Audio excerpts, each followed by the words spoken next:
সম্মানিত দর্শক মন্ডলী, শ্রোতা মন্ডলী, আপনাদের সবাইকে স্বাগত জানাই আমাদের ইনস্টিটিউট অফ অ্যাপ্লাইড অ্যানথ্রোপোলজির যে নিয়মিত আলোচনা, সেটার আজকে প্রায়োগিক নৃবিজ্ঞান আলোচনা 3। আজকে আমাদের সাথে যুক্ত হয়েছেন ঢাকা বিশ্ববিদ্যালয়ের সমাজবিজ্ঞান বিভাগের অধ্যাপক ডক্টর মনিরুল ইসলাম খান।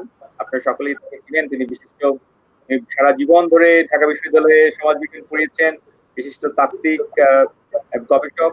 আপনি সকলেই তার সাথে পরিচিত। আমরা আজকে যে বিষয়টা নিয়ে একটু আলাপ আলোচনা করতে চাই সেটা হচ্ছে বাংলাদেশের সামাজিক পরিবর্তন।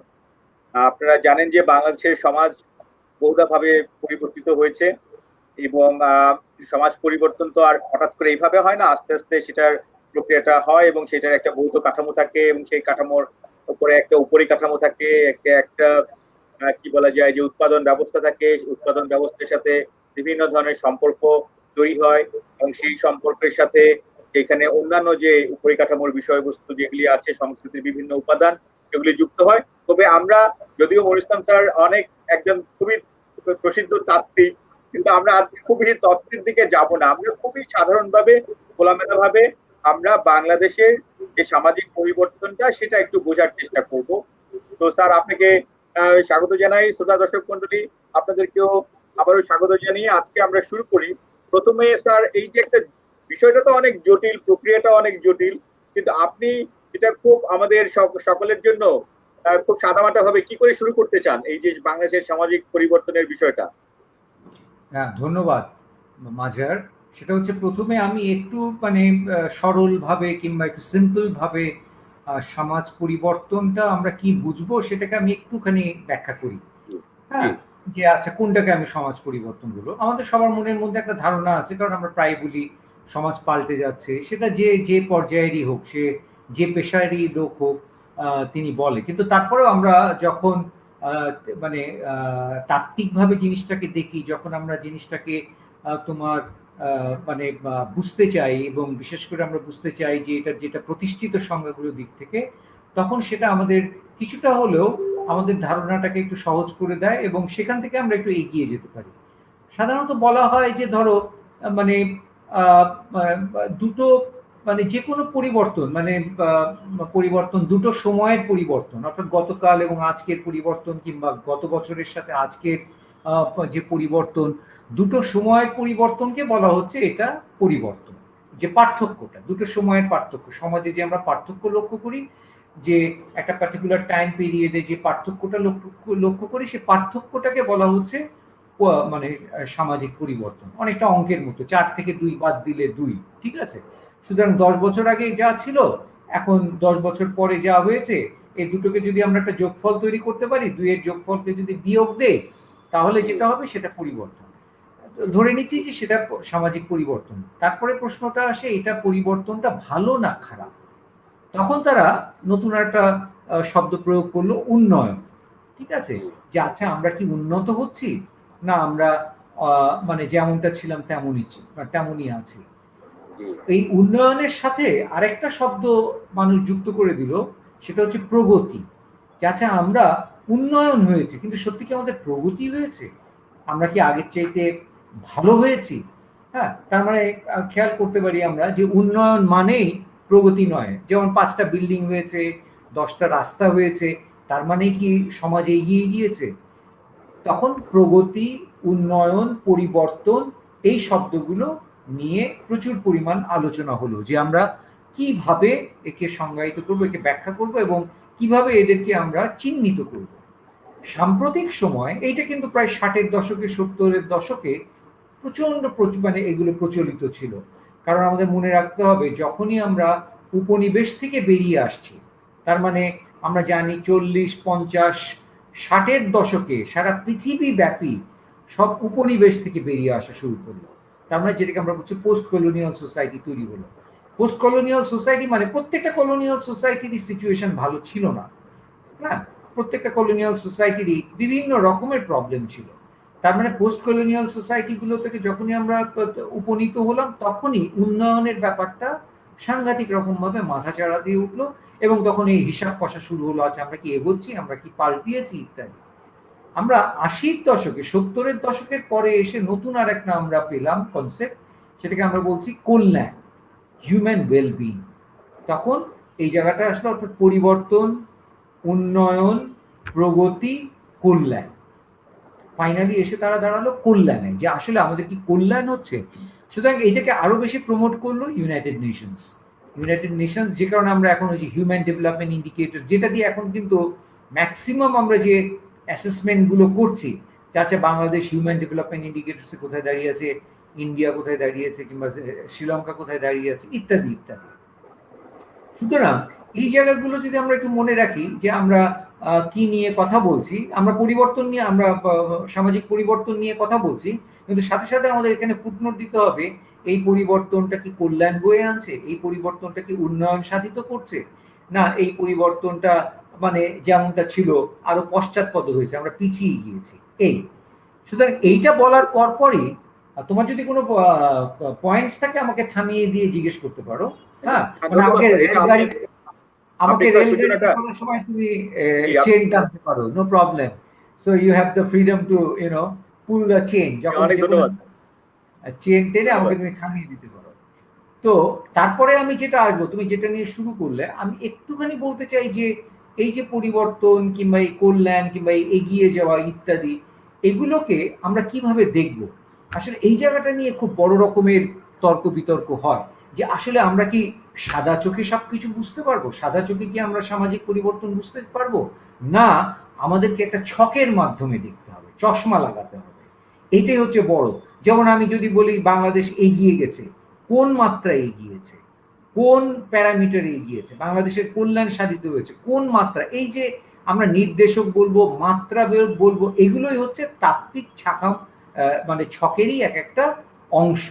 সুতরাং সেখান থেকেই বিভিন্ন রকমের তত্ত্ব তৈরি হলো, এবং অনেকে বলা শুরু করলো যে তুমি যদি কোনো ছক দিয়ে না তাকাও তাহলে তুমি বুঝবা না যে বাংলাদেশে পরিবর্তন এসছে কি না আসছে। যেমন সবচেয়ে বড় আমি দেখি, আমি ইকোনমিস্টদের উদাহরণ দিই, কথায় কথায় তারা বলছে কি প্রবৃদ্ধি, জিডিপি বেড়েছে, আমাদের এইটা বেড়েছে, আমাদের মানে আমাদের সেভিংস জিডিপি রেশিও বেড়েছে, ইত্যাদি ইত্যাদি।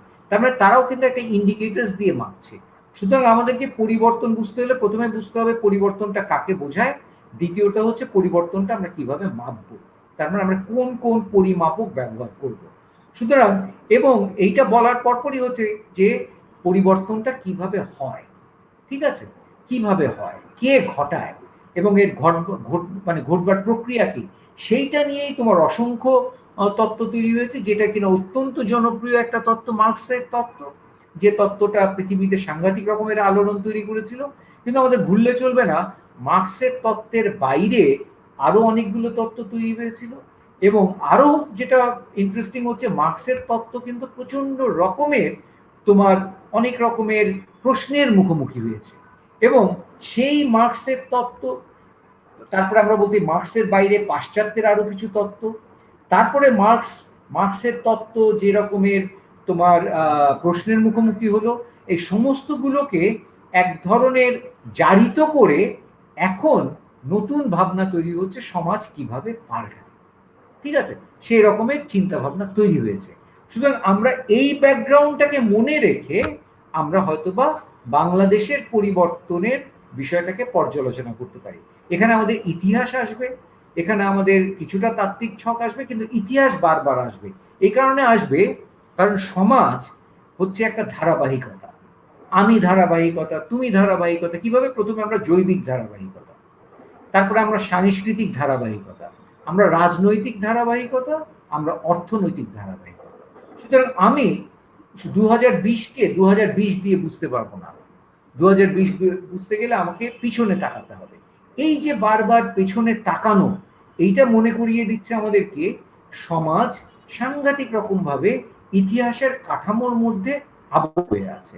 সুতরাং আমরা যদি ইতিহাস না বুঝি, আমরা সমাজ বুঝি না, আমরা সমাজের এগিয়ে যাওয়া বুঝি না। এই পর্যন্ত এসে আমি একটু থামি, তারপরে ধন্যবাদ। জি স্যার, অনেক অনেক ধন্যবাদ, চমৎকার করে আপনি স্যার এই যে প্রারম্ভিক এটা দিলেন। এখন যে পরিবর্তন যেটা প্রাকৃতিক এবং জৈবিক ভাবে আপনি একটু বলেছেন, যে তাহলে আমার যেমন ধরা যাক যে প্রাকৃতিক পরিবর্তন যেগুলি হয়, যে ক্লাইমেট চেঞ্জ ইত্যাদি ইত্যাদি চেঞ্জ, সেগুলি তো চেঞ্জ হতে থাকে, সেখানে তো মানুষের যে কিছু করার নাই তা নয়, কিন্তু প্রাকৃতিক ভাবেও হয়। এবং জৈবিক যে পরিবর্তন, যেটা যে জনসংখ্যা বৃদ্ধি ইত্যাদি ইত্যাদি হতেই থাকে।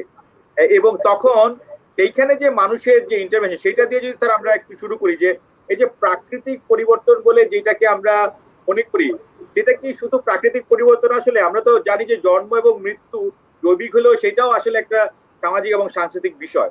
তো সেই বিষয়ে যদি আপনি স্যার কিছু আলোকপাত করেন। ঠিক আছে। এখন আমি এই যে আমরা যেটাকে বলছি, এখন এই মুহূর্তে পৃথিবীতে দুটো সাংঘাতিক রকমের মানে বলা যেতে পারে ডিবেটেড এবং হট ইস্যু। একটা হচ্ছে তোমার ক্লাইমেট চেঞ্জ, আর একটা হতে পারে ডেমোগ্রাফিক এক্সপ্লোশন। ঠিক আছে, এই যে এই পরিমাণ যেটা হয়েছে। আমি এইখানে আমরা যদি বাংলাদেশের ইতিহাস, যেহেতু আমরা আজকে বাংলাদেশকে বেছে জি, নিয়েছি, বাংলাদেশ, জি। হ্যাঁ, আমরা যদি একটু বাংলাদেশের প্রেক্ষিতে যদি বিষয়গুলো বুঝতে চেষ্টা করি, আমাদের কাছে আরো সহজ হবে। আমি জি, বলছিলাম যে আমরা এসে দেখলাম কোথায়, যে ঠিক আছে সমাজ পাল্টায় কিভাবে। ঠিক আছে, এটাকে আমি একটু সামান্য ব্যাখ্যা করে নিই। যেমন মার্কসের ব্যাখ্যার বাইরে দুটো প্রধান একটা ব্যাখ্যা আছে। একটা আছে বিবর্তনবাদ, যারা মনে করছে সমাজ যে কোনো জৈবিক সত্তার মতোই ক্রমাগতভাবে পাল্টে যাচ্ছে এবং সমাজ এবং জীব দেহের মধ্যে কোনো পার্থক্য নেই। সুতরাং তারা সেই টাকে মনে রেখে তারা মনে করছে যে এই বিবর্তন, সমাজ বিবর্তিত হচ্ছে। ঠিক আছে, এবং এই বিবর্তনটা অপরিহার্য, অত্যাবশ্যকীয়। এবং কারণ কি, তারা বলছে যে দেখো তোমরা এত কঠিনভাবে পৃথিবীর পরিবর্তন, সমাজের পরিবর্তন না বুঝতে চেয়ে তোমরা সহজভাবে বোঝো কৃষি সমাজ, শিল্প সমাজ। পৃথিবীতে দুটোই সমাজ, এক সময় মানে প্রাক শিল্প সমাজ এবং শিল্প সমাজ। এবং তারা বলছে যে এই ছকটা দিয়েই, এই ছকের মধ্যে তোমরা যে কোনো সমাজকে ফেলো, ফেললেই তোমাদেরকে বুঝতে পারবে এবং তোমরা বিশ্লেষণ করতে পারবে, সেটা বাংলাদেশ হোক, নেপাল হোক, ভারত হোক, পাকিস্তান হোক, কিংবা ইউরোপ, কিংবা মানে মার্কিন মানে উত্তর আমেরিকা হোক। এইভাবে তারা তারা বোঝাতে চাচ্ছে। এখন এই এই সমস্ত যে ব্যাখ্যাগুলো তৈরি হয়েছে, অর্থাৎ এই যে এক ধরনের সরলীকরণ তৈরি হচ্ছে, তার মানে বিবর্তন হবে, অর্থাৎ আমরা সমাজ পাল্টাবেই, আমি চাই কি না চাই। যেমন বলে না যে ফুল ফুটুক কি না ফুটুক, বসন্ত এসছে, ঠিক জি, সেরকম আমি চাই কি না চাই সমাজ তার মতো করে পাল্টে যাবেই। যেমন আমি না চাই কি না চাই, আমি শিশু থেকে আমি আমার শৈশব থেকে তারুণ্য আসলো, তারুণ্য থেকে আমি এখন প্রৌঢ়ত্বের দিকে আগাচ্ছি, আমি যতই আমার প্রৌঢ়ত্বকে আটকাতে চাই, এই বিবর্তনের ধারায় আমি এটাকে আটকাতে পারবো না। এরকম ভাবে তারা বলতে যাচ্ছে সমাজও আটকাবে না এবং সমাজ পাল্টাবেই, এবং এভাবে বাংলাদেশও পাল্টেছে। এখন এইখানে যে জিনিসটা দাঁড়ালো, এখন সমাজবিজ্ঞানীরা যেটা নিয়ে সবচেয়ে বড় বিতর্ক করে, যে আমরা কি একটা মাত্র তত্ত্ব দিয়ে সারা পৃথিবীকে বুঝতে চাবো, না একাধিক তত্ত্ব দিয়ে বিভিন্ন দেশের পরিবর্তন বুঝতে চাবো। এটা হলো একটা বড় রকমের বিতর্ক, অর্থাৎ ইউনিভার্সালিজম ভার্সেস পার্টিকুলারিজম। অর্থাৎ মার্কসের তত্ত্বকে যদি আমরা একটা সর্বজনীন তত্ত্ব মনে করি, এই একটা সর্বজনীন তত্ত্ব দিয়ে আমি ব্রিটেনের ডেভেলপমেন্ট বুঝতে চেয়েছি, আমি ফ্রান্সের ডেভেলপমেন্ট বুঝতে চেয়েছি, জার্মানির ডেভেলপমেন্ট বুঝতে চেয়েছি, আবার আমি এই পোস্ট কলোনিয়াল সোসাইটিকেও আমি বুঝতে চাচ্ছি। সুতরাং এই ধরনের একটা প্রচন্ড রকমের তাত্ত্বিক ঝড় তৈরি হয়ে গেল, যে আমাদের একটা ছক দিয়ে আমাদের বোঝা যাবে না, সুতরাং আমাদেরকে পার্টিকুলার হিস্ট্রির দিকে তাকাতে হবে, আমরা একটা ইউনিভার্সাল ফ্রেমওয়ার্ক দিয়ে বুঝতে পারবো না। সুতরাং সেইটা দিয়ে কিন্তু তারা একটু সহজ মানে মানে বুঝিয়ে দিতে চাইলো যে বিবর্তন যদি হয় তাহলে মানুষের কোনো সক্রিয়তার মূল্য থাকে না। আবার যদি আমি শুধুমাত্র মার্ক্সবাদকে দিয়েও বুঝতে চাই, তাহলে আমি দেখতে চাই, আমরা দেখতে পাচ্ছি যে তোমার মানে পশ্চিম ইউরোপে যে যে সমস্ত তিনি মানে ইনএভিটেবল চেঞ্জ গুলো বলছিলেন সেগুলো ঘটেনি। তাহলে আমাদেরকে আরেকটু নতুন কোনো ধারণা তৈরি করতে হবে। এইভাবে তারা নতুন নতুন কিছু তত্ত্ব নিয়ে আসলো এবং এনে বলল যে না ঠিক আছে, আমরা এরকম বাংলাদেশ হোক কিংবা আমরা নেপাল হোক, এই সমস্ত দেশগুলোর পরিবর্তন আমরা বুঝতে পারি। কিন্তু একটা জায়গায় কিন্তু সাংঘাতিক রকমের আমরা কনসেনসাস পাই। সেই কনসেনসাসটা হচ্ছে যে সারা পৃথিবীতে পুঁজিবাদ নামক একটা অর্থনৈতিক ব্যবস্থা সারা পৃথিবীকে তার মানে টোটাল গ্রিপের মধ্যে নিয়ে এসছে, এবং এইটা নিয়ে কারোর কোনো ডিসপিউট নেই। কোনটা এটা ইনডিসপিউটেবল, কি সারা পৃথিবী একটা অর্থনৈতিক ব্যবস্থা দিয়ে চলছে, সেটা পুঁজিবাদ। এবং এই পুঁজিবাদী ব্যবস্থায় সমস্ত অন্যান্য যে সমস্ত তোমার ইয়েগুলো আছে, প্রতিষ্ঠানগুলো আছে, সে প্রতিষ্ঠানগুলোকে নিয়ন্ত্রণ করছে এবং পাল্টে দিতে চাচ্ছে, ইত্যাদি ইত্যাদি। তাহলে আমাদেরকে কি দেখতে হবে, যে বাংলাদেশ এই পুঁজিবাদী প্রক্রিয়ার কোন জায়গাতে অবস্থান করছে। আমি মোটামুটিভাবে মেনে নিচ্ছি যে এই যা মানে আমি এতগুলো তত্ত্বকে আমি অনেক বেশি বিশ্লেষণের মধ্যে যাব না, আমি যেটা কনসেনসাস পয়েন্ট সেই কনসেনসাস পয়েন্টটাকে আমি ধরে নিচ্ছি, সেটা হচ্ছে যে the entire world is now A capitalist world. একজন তুমি নৃবিজ্ঞানী কিংবা একজন সমাজবিজ্ঞানী বলতে পারে যে আমরা কেন অর্থনৈতিক প্রতিষ্ঠানকে এত গুরুত্ব দিয়ে সমাজের অন্যান্য প্রতিষ্ঠানের যে গতিশীলতা সেটাকে আমরা বুঝতে চাচ্ছি। এটার কারণটা আমার কাছে যেটা মনে হয় যে কোনো না কোনো কারণে অর্থনীতিকে আমরা অনেক বেশি গুরুত্ব দিয়ে এসছি, এখনো দিচ্ছি, হয়তো ভবিষ্যতেও দেব। সুতরাং আমি মার্কসের মতো হিস্টোরিক্যাল মেটেরিয়ালিজম দিয়ে বলছি না যে অর্থনীতি সমস্ত কিছুকে নিয়ন্ত্রণ করে, তাহলে বাংলাদেশ, পাকিস্তান কিংবা ভারতীয় উপমহাদেশ এইভাবে ত্রিখণ্ডিত হতো না যদি অর্থনীতি একমাত্র কারণ হতো। তার মানে ধর্মও একটা কারণ, সে ধর্ম কিন্তু অর্থনীতির বাইরের একটা বিষয়। তাহলে আমাদেরকে দুভাবে এটাকে বুঝতে হবে, একদিকে আমাদেরকে অর্থনৈতিক প্রক্রিয়াটাকে বুঝতে হবে এবং আমাদেরকে নন ইকোনমিক প্রসেসটাকে বুঝতে হবে। তাহলে এবার যদি আমরা সরাসরি এই দুটো অ্যাপ্রোচকে যদি অ্যাপ্লাই করি বাংলাদেশটাকে বোঝার জন্য এবং আমরা একটু যদি পিছিয়ে যাই, তাহলে আমরা কি দেখতে পাই? আমরা যদি এখান থেকেই শুরু করি যে 1947-এ বাংলাদেশ তৈরি পাকিস্তান তৈরি হয়েছিল, পাশাপাশি ভাবে ভারত তৈরি হয়েছে এবং ভারত এবং পাকিস্তান দুটো দেশ তৈরি হয়েছে। এবং আমরা খেয়াল করছি ভারত এবং পাকিস্তান দুটো দেশ যখনই তৈরি হয়েছে, এই দুটো দেশ তৈরি হয়েছে কিন্তু একটা, আমরা যেটাকে বলছি যে এক ধরনের একটা পলিটিক্যাল প্রসেসের মধ্যে দিয়ে, এবং যে পলিটিক্যাল প্রসেসটার মধ্যে একটা রিলিজিয়নের উপাদান ছিল।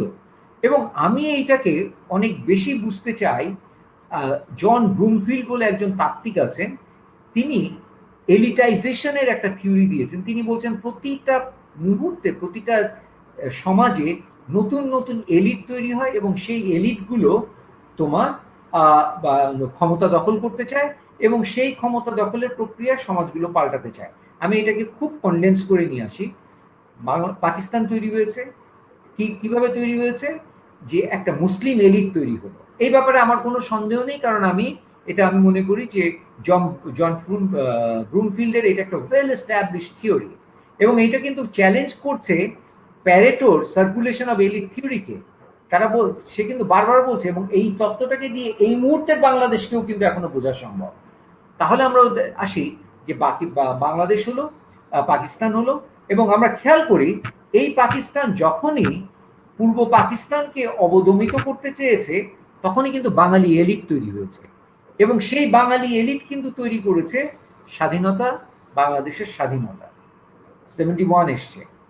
এই 71-এর সাথে সাথেই আমরা খেয়াল করছি যে ট্রিমেন্ডাসলি বাংলাদেশে একটা এনজিও গ্রোথ হলো। আমি এনজিও গ্রোথের উপরে বিশেষ গুরুত্ব দিচ্ছি। আমি এনজিও গ্রোথটাকে দেখতে চাই পপুলিস্ট মুভমেন্টের একটা কনসিকুয়েন্স হিসেবে। তার মানে এই যে এনজিওরা আসলো, এই এনজিওরা অর্থাৎ বাংলাদেশের 71 সালের মুক্তিযুদ্ধ, আপামর জনসাধারণ মুক্তিযুদ্ধ, আওয়ামী লীগের নেতৃত্বে আরো অন্যান্য দল সেখানে অংশগ্রহণ করেছে, সেখানে অবশ্যই অবিসংবাদী নেতা বঙ্গবন্ধু শেখ মুজিবুর রহমান, সমস্ত ঐতিহাসিকভাবে সত্য। কিন্তু তারপরেও এর মাঝে আমাদের যেটাকে চিহ্নিত করতে হবে সেটা হচ্ছে মানুষের যে জাগরণ, সেই জাগরণের ধারাবাহিকতায় 72, 73, 74-এ আমরা লক্ষ্য করছি বাংলাদেশে ট্রিমেন্ডাসলি একটা সিভিল সোসাইটি মুভমেন্ট হয়েছে এবং সেখান থেকে একটা এনজিও ডেভেলপমেন্ট হয়েছে। কিন্তু তার পরপরই আমরা খেয়াল করব যে সাইমালটেনিয়াসলি বাংলাদেশ একটা পুঁজিবাদের প্রক্রিয়ার মধ্যে ঢুকে যাচ্ছে এবং সেটা কিন্তু বঙ্গবন্ধু বেঁচে থাকতে, সেখানেও কিন্তু আমি স্ট্যাটিক রেফারেন্স দিতে পারি, ওয়েল এস্টাবলিশ রেফারেন্স, যে বাংলাদেশে পুঁজিবাদের বিকাশ 74 থেকে শুরু হয়েছে এবং বঙ্গবন্ধু ওয়াজ অ্যালাইভ। কিভাবে আমি এটা বলি? কারণ 74-এ অনেক ন্যাশনালাইজড ইন্ডাস্ট্রিজ ফেরত দিয়ে দেওয়া হচ্ছিল আবার ব্যক্তি মালিকানার কাছে, এবং সেটা 74-এ। তারপরে আমরা খেয়াল করছি 75-এর যে এক ধরনের একটা সাংঘাতিক রকমের বিপর্যয় ঘটলো দেশে, 78 থেকে এসে আমরা 78 এবং 80-এ এসে দেখলাম বাংলাদেশ স্ট্রাকচারাল অ্যাডজাস্টমেন্ট পলিসির সুবাদে এবং ওয়ার্ল্ড ব্যাংক এবং IMF এর কারণে সম্পূর্ণ রকম ভাবে একটা পুঁজিবাদী প্রক্রিয়ার মধ্যে ঢুকে গেছে। সুতরাং আমরা 1980s থেকে বাংলাদেশকে আমরা একটা মোটামুটিভাবে ইমার্জিং ক্যাপিটালিস্ট সোসাইটি হিসেবে আমরা পাচ্ছি। সুতরাং আমি এইখানেই জিনিসটাকে নিয়ে আসছি যে বাংলাদেশ 1980s থেকে ক্লিয়ারলি একটা ক্যাপিটালিস্ট ফ্রেমওয়ার্কের মধ্যে এসছে, এবং এই ক্যাপিটালিজম আসার ফলে যে সমস্ত ঘটনাগুলো ঘটে সেই সমস্ত ঘটনাগুলো ঘটা শুরু করেছে, এখনো ঘটছে। তাহলে বা বাংলাদেশের যে পলিটিক্স, সেটা কি সম্পূর্ণ রকমভাবে ক্যাপিটালিস্টিক একটা সোসাইটির পলিটিক্সকে কি রিফ্লেক্ট করছে? না, সেখানে আমাদের এক ধরনের পার্টিকুলার হিস্ট্রি কাজ করছে। সুতরাং এইভাবে আমরা আলোচনাটাকে নিয়ে যেতে পারি যে স্যার বাংলাদেশ। তাহলে স্যার তাহলে আপনি আপনি বলতে চাচ্ছেন স্যার যে আমাদের যে সমাজ পরিবর্তনের যে রূপটা, সেটা যদি আমরা ধরতে চাই, অবশ্যই ইতিহাসের মধ্য দিয়েই সেটা তো ধরতে হবে বটেই। তাহলে এক কথায় যদি স্যার বলতে হয়, তাহলে কি আমরা একটা ফিউডাল, সেমি ফিউডাল আর প্রি ক্যাপিটালিস্টের থেকে একটা ক্যাপিটালিজমের দিকেই যাচ্ছি, সেটাই তো বটম লাইন স্যার? অবশ্যই আমরা ভারতীয় উপমহাদেশের সামন্তবাদের এক ধরনের সীমাবদ্ধতা ছিল, সেটা নিয়ে অনেক বিতর্ক হয়েছে। তারপরেও যে আমরা যদি বলি প্রাক পুঁজিবাদী সমাজ ছিল ভারতীয় সমাজ, সেটা ঠিকই আছে। আমরা দেখতে পেয়েছি যে ঔপনিবেশিক আমলেই ভারতে যে পুঁজিবাদী প্রক্রিয়া শুরু হয়েছিল, সেই পুঁজিবাদী প্রক্রিয়া পাকিস্তান আমলে কন্টিনিউ করেছে, এবং বাংলাদেশ আমলে সেটা আরো ঘনীভূত হয়েছে। এবং 1980 থেকে আমি যেটাকে দাবি করতে চাচ্ছি, 1980 থেকে বাংলাদেশে পুঁজি এই পুঁজির যে বিকাশের প্রক্রিয়াটা, সেটা অত্যন্ত জোরালোভাবে চলেছে। এবং আমরা 2020 সালে এসে আমাদের আর কোনো সন্দেহ নেই, বাংলাদেশ একটা পুঁজিবাদী দেশে মোটামুটি ভাবে রূপান্তরিত হয়েছে। এখন ধন্যবাদ। জি প্লিজ, তোমার যদি কোনো পয়েন্টস থাকে তুমি রেজ করো। আমি আমরা যদি স্যার অন্যদিকে, এটা তো তাহলে আমাদের একটা বিষয়, আমরা এই সমাজ পরিবর্তনের একটা দিক এটা স্পষ্ট যে আমাদের তোমার ওই ক্লাইমেট চেঞ্জ আর ওই দুটোর থেকে একটু টাচ করে আমি তারপর থেমে যাচ্ছি। জি, এখন ক্লাইমেট চেঞ্জটাকে আমি সম্পূর্ণ রকম ভাবে আমি মনে করি না, তাত্ত্বিকরা মনে করে this is the consequence of industrialisation. এটা শিল্পায়নের একটা কনসিকুয়েন্স, নেগেটিভ কনসিকুয়েন্স তো বটে। এবং আমাদের মনে রাখতে হবে শিল্পায়ন কিন্তু হয়েছে সমাজতন্ত্রের মধ্যেও, পুঁজিবাদের মধ্যেও। সোভিয়েত ইউনিয়ন শিল্পায়নকে প্রচন্ড রকমের গুরুত্ব দিয়েছিল, এবং পুঁজিবাদ তো দিয়েছে। পুঁজিবাদের ইতিহাসটাই হচ্ছে যে যত বেশি টেকনোলজিকে আমরা এক্সপ্লয়েট করতে পারি। সুতরাং আজকে যে আমরা এই যে প্রাকৃতিক পরিবর্তন লক্ষ্য করছি পৃথিবীতে, সেই প্রাকৃতিক পরিবর্তনের পেছনে শিল্পায়ন রেসপন্সিবল, এবং সেই শিল্পায়ন ঘটেছে বোথ ক্যাপিটালিস্ট এবং সোশ্যালিস্ট ফ্রেমওয়ার্কের মধ্যে। তার প্রধান কারণটা হচ্ছে যে মানুষ খুব সম্ভবত মেটেরিয়ালিস্টিক ডেভেলপমেন্ট, যেটাকে আমরা বলছি বস্তুগত জীবন, মানুষ বস্তুগত এবং অবস্তুগত জীবনের বিকাশের প্রেক্ষিত তুলনামূলক বিচারে বস্তুগতটাকেই সবচেয়ে বেশি গুরুত্ব দিয়েছে। সুতরাং সেই ধারাবাহিকতায় শিল্পায়ন, এবং তারই আমরা এখন এইটা ভোগ করছি। আর জনসংখ্যা নিয়ে যে জিনিসটা আছে, সেটা খুব ছোট্ট করে আমি বলি। জনসংখ্যার এই যে বিপর্যয়, একরকমের বিপর্যয়, সে বিপর্যয়ের পেছনেও কিন্তু কারণটা হচ্ছে সারা পৃথিবীর যে অসম বিকাশ, সেই অসম বিকাশটা ঘটেছিল বলা যেতে পারে 1950-60-এর দশক থেকেই। যে আমরা লক্ষ্য করছি যে ইউরোপে যে ডেমোগ্রাফিক ট্রানজিশনটা ঘটেছিল, সেই ডেমোগ্রাফিক ট্রানজিশনটা পোস্ট কলোনিয়াল সোসাইটিতে ঘটেনি, যে কারণে প্রত্যেকটা পোস্ট কলোনিয়াল সোসাইটিতেই কিন্তু আমরা এই ধরনের জনসংখ্যার বিস্ফোরণ লক্ষ্য করছি। সুতরাং সেখানেও এক ধরনের অসম পুঁজিবাদের আমরা একটা বহিঃপ্রকাশ লক্ষ্য করছি। আমি এই পর্যন্ত এসে থামছি।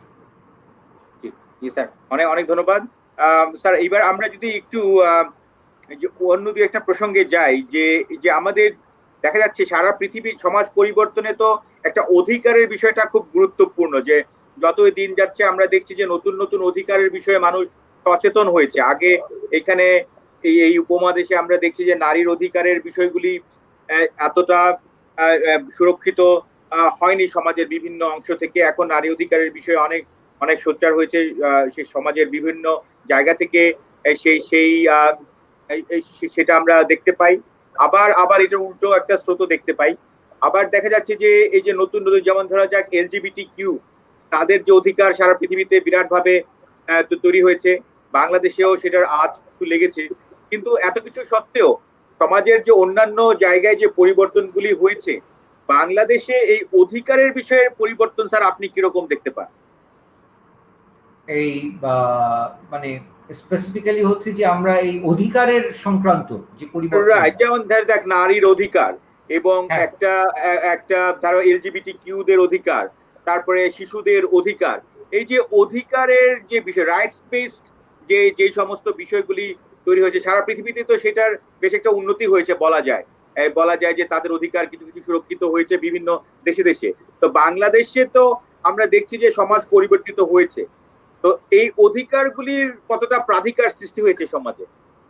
আমি এখানে আবার একটা মানে আরেকটুখানি বৃহৎ প্রেক্ষিতে অধিকারের বিষয়টাকে বুঝতে চেষ্টা করব। আমরা যদি ইতিহাসের দিকে তাকাই, আমরা কিন্তু খেয়াল করব অধিকারের বিষয়টা তৈরি হচ্ছে 18 শতক, অষ্টাদশ শতক কিংবা সব মানে এই সময়টাতে 18 সেঞ্চুরি, 17, 19 সেঞ্চুরি, এই সময়টাতে আমরা খেয়াল করব আর সেটা ভারতে হোক, ভারতীয় উপমহাদেশে হোক কিংবা সেটা ইউরোপে হোক, আমরা খেয়াল করছি পুঁজিবাদ আসার আগে আমরা যে যে সোসাইটিটা পাচ্ছি, যেটা ফিউডাল সোসাইটি আমরা বলছি, কিংবা আমরা যে যে সোসাইটিগুলোকে আমরা বলছি ক্লাসিক্যাল সোসাইটি, যেটা কিনা স্লেভ বেস সোসাইটি, এগুলো কোনো সোসাইটিতে কিন্তু আমরা দেখতে পাচ্ছি সাধারণ মানুষের অধিকার ছিল না। যেমন আমরা প্যাট্রিশিয়ান এবং প্লিবিয়ান বলে একটা রোমান সোসাইটিতে আমরা একটা বিভাজন পাচ্ছি। হ্যাঁ, যারা কিনা তো মানে এই প্লিবিয়ানসরা হচ্ছে একেবারেই যারা নিম্নবর্গ, এবং প্যাট্রিশিয়ানসরা হচ্ছে যারা উচ্চবর্গ। উচ্চবর্গ। উচ্চবর্গ। আচ্ছা, এইরকম ভাবে কিন্তু আমরা প্রথম এই ধাক্কাটাকে মনে করা হচ্ছে ফ্রান্সের যে বিপ্লব, that is the French revolution of 1789, সেটাকে মনে করা হচ্ছে রাইজ অফ থার্ড স্টেট। এই যে তৃতীয় বর্গের যে উত্থান, তৃতীয় বর্গ কারা? সাধারণ মানুষ। এবং এই তৃতীয় বর্গের যে উত্থান, রাইজ অফ থার্ড স্টেট, এই রাইজ অফ থার্ড স্টেট কিন্তু সম্ভব হয়েছিল যখন বুর্জুয়া ডেভেলপমেন্টটা হয়েছে। তার মানে বুর্জুয়া ডেভেলপমেন্ট এবং এই সামন্ততন্ত্রের বিরুদ্ধে সাধারণ মানুষের যে বিদ্রোহ, সেটাই কিন্তু হচ্ছে এই অধিকারের প্রধান। কারণ আমাদের মনে রাখতে হবে ফ্রেঞ্চ রেভলিউশনের প্রধান স্তম্ভ কি? Equality, Brotherhood. হ্যাঁ, এই এই ইকুয়ালিটি শব্দটা কিন্তু এসছে ফ্রেঞ্চ রেভলিউশন থেকে, এবং সেটা কিন্তু হচ্ছে the main most important symbol of rights. তাহলে আমরা বুঝে গেলাম যে এই যে লিবারেলিজম, অর্থাৎ ইউরোপের যে লিবারেলিজম, সেই লিবারেলিজমটাই কিন্তু তৈরি করলো মানুষের অধিকার চেতনা। কিন্তু সেই অধিকার চেতনাটা প্রথম দিকে ছিল বুর্জুয়াজি, কিন্তু ক্রমাগতভাবে ওয়ার্কিং ক্লাস এই একটা শুরু করলো, ওয়ার্কিং ক্লাস সংগ্রাম শুরু করলো, এবং সেই সংগ্রামটা ব্রিটেনে সফল হলো। এবং সেই ব্রিটেনের সফল থেকে আমরা প্রথম লক্ষ্য করলাম পার্লামেন্টে লেবার পার্টির বিকাশ। সুতরাং এই কিন্তু হচ্ছে ওয়ার্কিং ক্লাসের ট্রেড ইউনিয়ন মুভমেন্ট, ওয়ার্কিং ক্লাসের এই অধিকার পাওয়া ইত্যাদি, যেটা কিনা আমরা 19th সেঞ্চুরিতে, 18th এবং 19th সেঞ্চুরিতে ইউকেতে দেখতে পাচ্ছি। That is the basis of the, যেটাকে আমরা বলছি হিউম্যান রাইটস, রাইট? সুতরাং এইটাকেই ফিলসফিক্যালি কিংবা পলিটিক্যালি বলা হচ্ছে ডেমোক্রেটিক লিবারেলিজম, রাইট? যেটাকে আমরা বলছি ডেমোক্রেটিক লিবারেলিজম। এখন আমরা আসি, বাংলাদেশ একটা ক্যাপিটালিস্ট কান্ট্রি, কিন্তু আমি বলেছি কিন্তু যে আমি কিন্তু কোনো ইউনিভার্সাল ফ্রেমওয়ার্ক দিয়ে বাংলাদেশকে বোঝাটা এক ধরনের একটা আংশিক চেষ্টা হবে। আমাদেরকে কিন্তু অলওয়েজ ইউনিভার্সাল ফ্রেমওয়ার্কের সাথে পার্টিকুলার কন্ডিশন কিংবা লোকাল কন্ডিশনকে মিলিয়ে বুঝতে হবে। হ্যাঁ, অর্থাৎ ইউরোপে, উত্তর আমেরিকাতে যেটা সংগঠিত হয়েছে হুবহু সেটা বাংলাদেশে সংগঠিত হবে না। কারণ আমাদেরকে মনে রাখতে হবে সারা পৃথিবী একটা অসম অবস্থার মধ্যে আছে। কারণ অসম অবস্থার মধ্যে এই কারণে আছে, যেমন কোনো দেশ হয়তো অর্থনৈতিক দিক থেকে অনেক বেশি এগিয়ে গেছে, কিন্তু তারা হয়তো অন্যান্য প্রতিষ্ঠানের দিক থেকে ওই পরিমাণ সচলতা পায়নি। এখন বাংলাদেশের ক্ষেত্রে আমরা লক্ষ্য করছি যে আমাদের যে যে বুর্জুয়া ডেভেলপমেন্টটা হয়েছে, এবং সেই বুর্জুয়া ডেভেলপমেন্টের মাধ্যমে আমাদের যে ধরনের সাধারণ মানুষের যে অধিকার, সেই অধিকারের ক্ষেত্রে কিন্তু আমি বলেছি যে আমাদের কিন্তু 1972 থেকে যে এনজিও মুভমেন্টটা হয়েছে, সেই এনজিও মুভমেন্টটা কিন্তু কন্ট্রিবিউট করেছে আমাদের এই সাধারণ মানুষের অধিকারের জন্য। যেমন কনসিয়েন্টাইজেশন প্রোগ্রাম ছিল 72 তে, ব্র্যাকেট। এবং সেই কনসিয়েন্টাইজেশন প্রোগ্রাম ব্র্যাক ফলো করতো, আশা ফলো করতো। এবং 1978-এ গ্রামীণ ব্যাংক এসে কমপ্লিটলি ফ্রেমওয়ার্ক চেঞ্জ করে দিল এবং আমরা কনসিয়েন্টাইজেশন প্রোগ্রাম থেকে সম্পূর্ণ রকমভাবে চলে গেলাম মাইক্রো ক্রেডিট প্রোগ্রামে। তার মানে আমরা কিন্তু অধিকারের ব্র্যাকের ক্লিয়ার কাট হিস্ট্রি আমি বলে দিই খুব সংক্ষিপ্তভাবে। ব্র্যাক 72, 73, 78 পর্যন্ত সোশ্যাল মোবিলাইজেশন করেছে বাংলাদেশে। 78 এর পর থেকে তারা সোশ্যাল মোবিলাইজেশনে আস্তে আস্তে কমিয়ে দিয়েছে। এখন আমি নিশ্চিত সোশ্যাল মোবিলাইজেশন ব্র্যাকে নাই। এই সোশ্যাল মোবিলাইজেশন দিয়ে তারা চেয়েছে গ্রামাঞ্চলে সাধারণ গরিবদের অধিকার তৈরি করতে এবং তারাও ক্রমাগতভাবে মাইক্রো ক্রেডিট প্রোগ্রামের মধ্যে ঢুকে গিয়েছে। তাহলে এই যে মাইক্রো ক্রেডিট প্রোগ্রাম আসলো এবং সেটা কি কাকে মনে করিয়ে দিচ্ছে? ক্যাপিটালিস্টিক ফ্রেমওয়ার্কটা আমাদের ক্রমাগতভাবে ছড়িয়ে গেল এবং সেখানে কিন্তু আমরা 72-তে আমরা যে পিপলস মুভমেন্টটা পেলাম, সেই পিপলস মুভমেন্ট কিন্তু আমাদের দেশে আস্তে আস্তে স্তীমিত হয়ে গেল এবং তার মানে এনজিওরা পিছিয়ে গেল।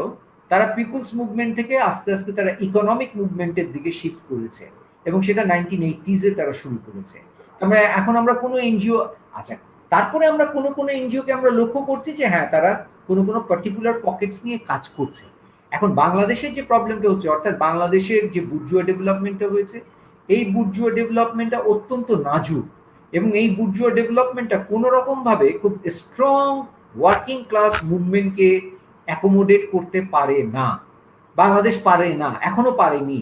কারণ এখনো পর্যন্ত প্রচুর পরিমাণ আমরা যেমন আমরা যদি মনে করি যে আমরা ওয়ার্কার্সদের ইন্টারন্যাশনাল রাইটস আমরা মানি না, আমরা বাংলাদেশের যে ইন্টারন্যাশনাল স্ট্যান্ডার্ড, যে লেবার স্ট্যান্ডার্ডস, আমরা সেটা এখানে মানতে পারি না।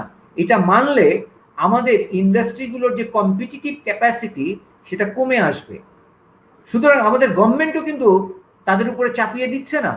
গভর্নমেন্ট কিন্তু বলছে না, আইএলও বলতে পারছে না, তারা সবাই বলছে হ্যাঁ আমরা ইন্টারন্যাশনাল স্ট্যান্ডার্ড আনতে চাই। আমরা গার্মেন্টস ফ্যাক্টরির দিকে তাকাই, আমরা লেদার সেক্টরের দিকে তাকাই, আমরা কনস্ট্রাকশন সেক্টরের দিকে তাকাই, আমরা শিপ ব্রেকিং এর দিকে তাকাই।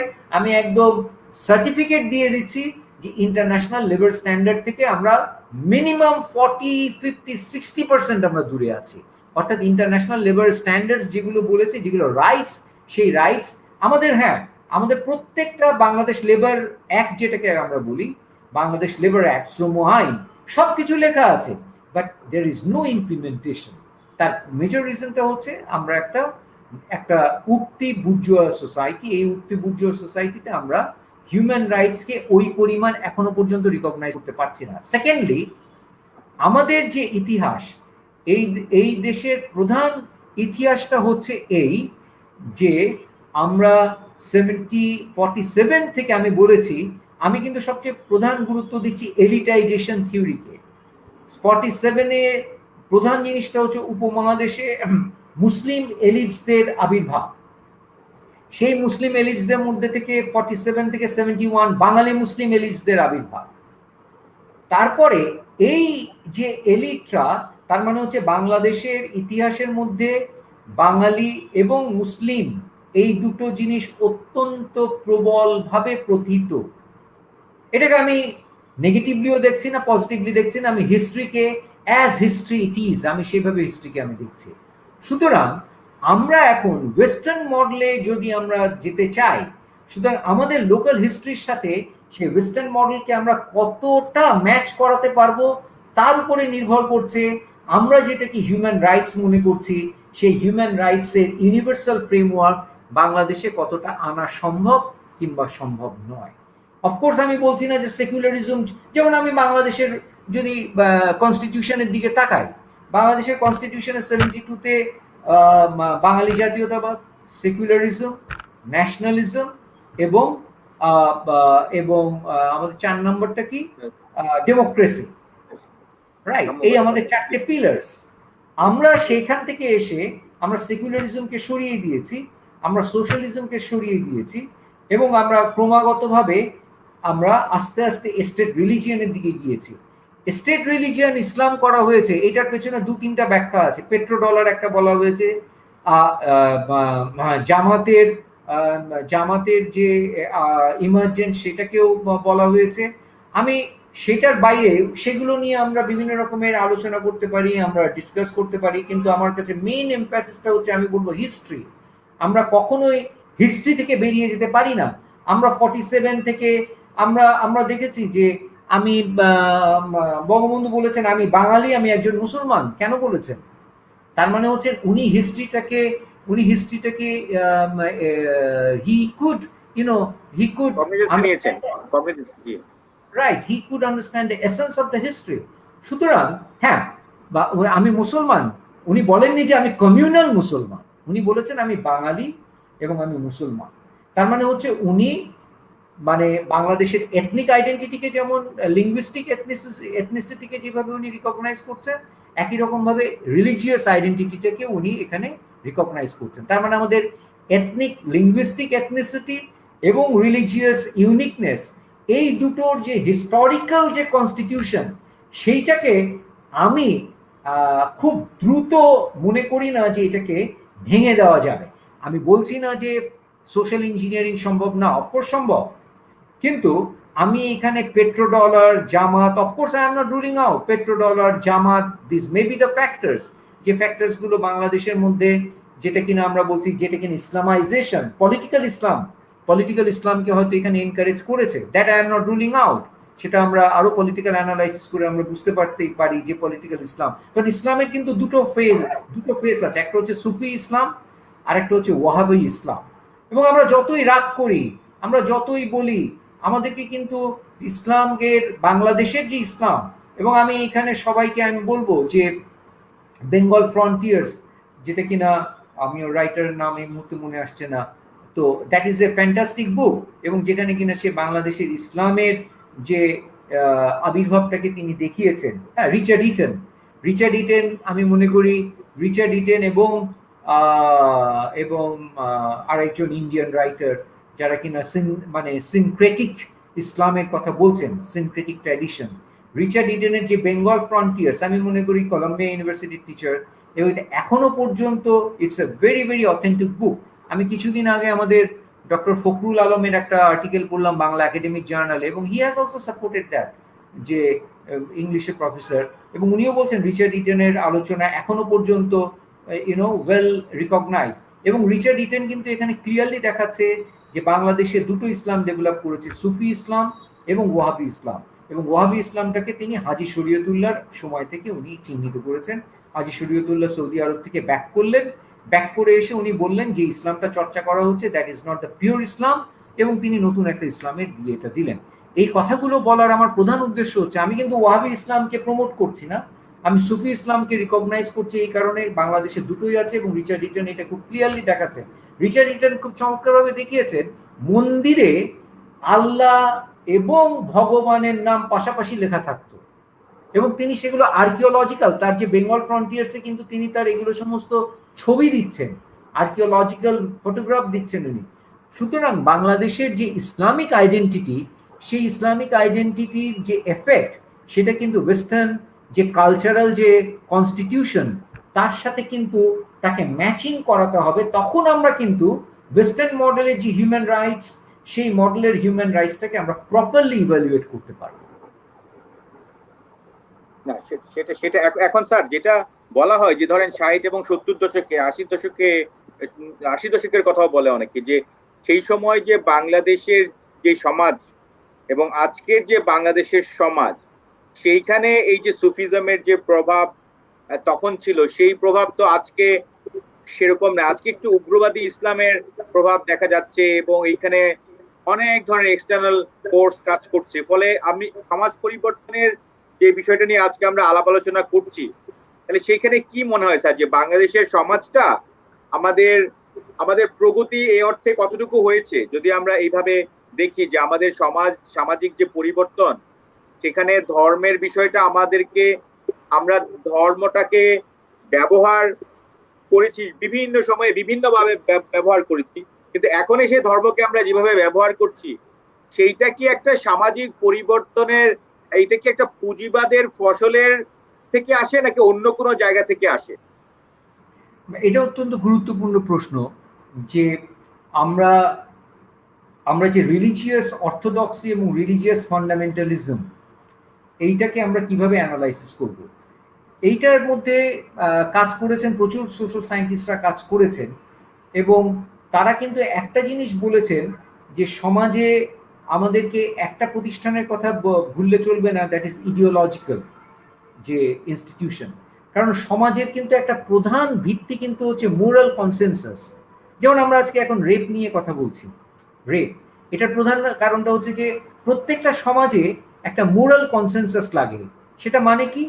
অর্থাৎ সমাজে ভালো মন্দ সম্পর্কে মানুষের মধ্যে একটা ঐক্যমত থাকতে হবে যে এই কাজগুলো ভালো, এই কাজগুলো খারাপ, আমরা ভালো কাজগুলো করব, খারাপ কাজগুলো করব না। That is what is called moral consensus. তার মানে মানে একদল সোশিয়োলজিস্ট আছে, তারা বলছে সমাজের the most important basis of the society is the moral basis of the society. অর্থাৎ মানুষের মধ্যে যে নৈতিক যে চিন্তাটা থাকে, সেই নৈতিক চিন্তাটাই সমাজটাকে টিকিয়ে রাখে, এবং সেই নৈতিক চিন্তা থেকে মানুষ যখনই সরে যাবে তখনই হচ্ছে আমাদের বিভিন্ন রকমের আমরা বিচ্যুতি লক্ষ্য করব। তাহলে একদল সমাজবিজ্ঞানী আছে যারা মনে করছে আইডিওলজি কাম রিলিজিয়ন, সেটাকে আমরা কখনোই পরিহার করতে পারবো না ইন আওয়ার সোসাইটি, এবং সেটা থাকবেই। তার মানে আইডিওলজি, রিলিজিয়ন, এই এই অংশটা থাকবেই। কিন্তু আমাদেরকে বারবার মনে রাখতে হবে যে আমরা ইসলামের যে দুটো ফেস দেখেছি, একটা সুফি ফেস যেটা লিবারেল ফেস আমরা বলছি, আর একটা ওয়াহাবি ফেস যেটা কনজারভেটিভ ফেস মানে ফেস। সুতরাং আমরা খুব সহজেই বুঝতে পারি যে যে কোনো একটা ইডিওলজির মেইন প্রবলেমটা হচ্ছে যে ইডিওলজি যখন মিথে পরিণত হয় তখনই কন্ট্রাডিকশনটা তৈরি হয়। মিথ নিজেকে বদলাতে চায় না। রিলিজিয়ান যখন নিজেকে একটা মিথে পরিবর্তন করে ফেলে, সে যদি না বদলাতে চায় তখনই কিন্তু প্রচন্ড রকমের সংকটটা তৈরি হবে। সেটা যে রিলিজিয়ানই হোক, সেটা ইসলাম হোক, হিন্দুইজম হোক, ক্রিশ্চিয়ানিটি হোক। এই দিক থেকে সবচেয়ে এগিয়ে গেল ক্রিশ্চিয়ানিটি কিন্তু কোনোভাবে ক্যালভিনিজম এবং মানে ক্যালভিনিজম কিংবা ইয়েকে কিন্তু তারা লুথারিজমকে তারা কিন্তু বাধা দিল না, যে কারণে তারা ক্রমাগতভাবে প্রোটেস্ট্যান্টিজমকে তারা ওয়েলকাম করলো। এবং আমরা দেখতে বললাম যে ক্যাথলিসিজম থেকে ক্রিশ্চিয়ানরা বেরিয়ে গিয়ে, একদল ক্রিশ্চিয়ান বেরিয়ে গিয়ে তারা প্রোটেস্ট্যান্টিজম নিয়ে আসলো, এবং সেই প্রোটেস্ট্যান্টিজম দিয়ে তারা এক ধরনের বলা যেতে পারে যে এক ধরনের সাংস্কৃতিক পরিবর্তন সংগঠিত ঘটালো। এখন ইসলাম বলি কিংবা আমরা হিন্দুইজম বলি, তারা যদি মিথে রূপান্তরিত হয়, অর্থাৎ তারা যদি চেঞ্জগুলোকে না রিকগনাইজ করে, তাহলে কিন্তু কন্ট্রাডিকশন তৈরি হবে। এখন ইসলামিক যে র্যাডিক্যাল যে ইসলামটা, র্যাডিক্যাল ইসলামের একটা মানে দুটো প্রধান ধারা। মডার্ন র্যাডিক্যাল ইসলামের মানে প্রবর্তক ছিলেন Al Qutb. He is an Egyptian philosopher. তিনি 1950s-এ আমেরিকাতে পড়াশোনা করতে গেলেন, এবং পড়াশোনা করতে গিয়ে তার মনে হলো যে আমরা ওয়েস্টার্ন কালচারের মধ্যে হারিয়ে যাচ্ছি। সুতরাং আমাদেরকে যদি আমাদের আইডেন্টিটি ধরে রাখতে হয়, তাহলে আমাদেরকে পিউরিটানিজমের দিকে যেতে হবে, ইসলামিক পিউরিটানিজমের দিকে। এবং সেই সৈয়দ আল কুতুবি কিন্তু মডার্ন ওয়াহাবিজমের জন্ম দিল in 1950s, and most probably he was Nasser বোধহয় তাকে ডেথ পেনাল্টি দিয়েছিল ইজিপ্টে। হ্যাঁ, ফাইনালি মোস্ট প্রবাবলি মানে তাকে ডেথ পেনাল্টি দেওয়া হয়েছিল। এবং that was the beginning of the মানে মডার্ন ওয়াহাবিজম। এটাকে প্রমোট করলো সৌদি আরব প্রমোট করলো সম্পূর্ণ রকম ভাবে পলিটিক্যাল কারণে। যে সৌদি আরবের এখন MBS মোহাম্মদ বিন সুলতান, সে কিন্তু এখন বেরিয়ে আসতে চাচ্ছে ওয়াহাবিজম থেকে। সুতরাং আমাদেরকে কিন্তু সৌদি আরব থেকে সবচেয়ে বেশি লেসন নিতে হবে যে আমরা কোন ইসলামটাকে আমরা প্রমোট করতে চাই। The best example is Saudi Arab, UAE। কারণ আজকেই আমি একটা প্রোগ্রাম দেখছিলাম CNN-এ, সেখানে মূল আলোচনাটা হচ্ছে war Middle East leading to, Middle East কোথায় যাচ্ছে।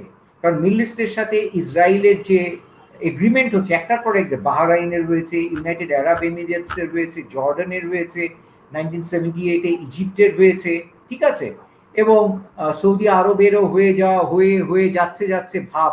তাহলে পুরো সৌদি আরব যদি এখন ইসরায়েল কিংবা জিউইজমের সাথে যদি জুডাইকের সিভিলাইজেশনের সাথে যদি এগ্রিমেন্টে চলে আসে, তার মানে আমরা বুঝতে পারছি যে ইসলাম মোটামুটিভাবে একটা অ্যাকোমোডেটিভ ইসলামের দিকে যাচ্ছে।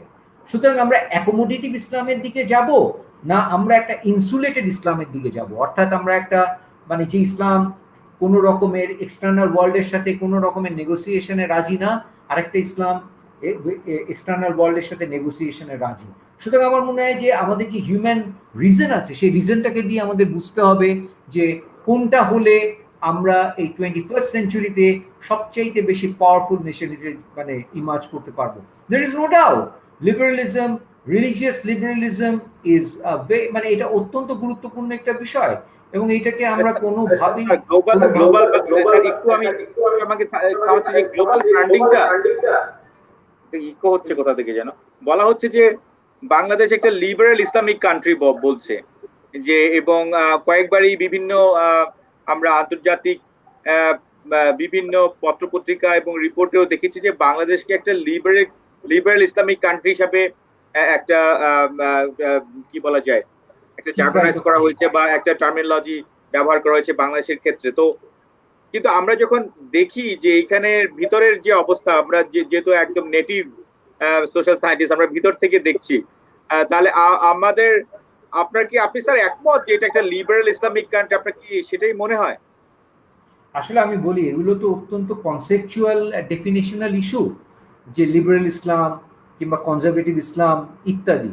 যেমন আমরা যদি এই যে ধরেন স্যার, এই যে রিভাইটালাইজেশন মুভমেন্ট যেগুলি হয়, যে ইসলামিক রিভাইটালাইজেশন মুভমেন্ট, সেগুলিও তো বাংলাদেশ এক ধরনের ক্যারি করে। ধরেন এই যে ধরা যাক এই যে আমাদের এই যে জামাত ইসলামদের যে এক ধরনের উম্মাহ তৈরি করার বিষয়, তারপরে তবলিগ জামাতের যে বিষয় যেখানে ওরা ইসলামকে ডিফারেন্টলি প্রিচ করে।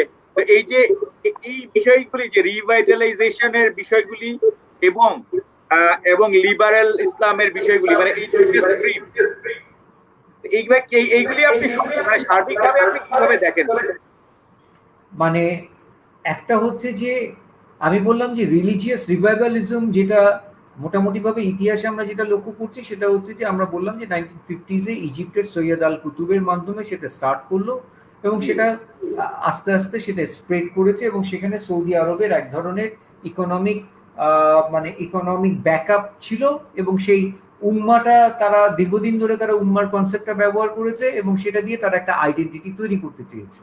এখন সুতরাং সারা পৃথিবীতে কিন্তু একটা আইডেন্টিটির কনফ্লিক্ট কিন্তু আছে, এটাকে কিন্তু আমাদের কখনোই ভুললে চলবে না, যে আমরা কিন্তু এই আইডেন্টিটির যে কনফ্লিক্টটা সেটা যেমন বিভিন্ন রিলিজিয়াস গ্রুপের মধ্যে আছে, সেটা লিঙ্গুইস্টিক গ্রুপের মধ্যে আছে, সেটা পলিটিক্যাল আইডিওলজির মধ্যে আছে। সুতরাং আইডেন্টিটির যে কম্পিটিশন অ্যান্ড কনফ্লিক্ট, সেটাকে কিন্তু আমাদের বাদ দিলে আমরা কিন্তু এই প্রশ্নগুলোর উত্তর দিতে পারবো না, যে আমরা যে জিনিসটা রিলিজিয়াস রিভাইভালিজমটার যেটা এসছে।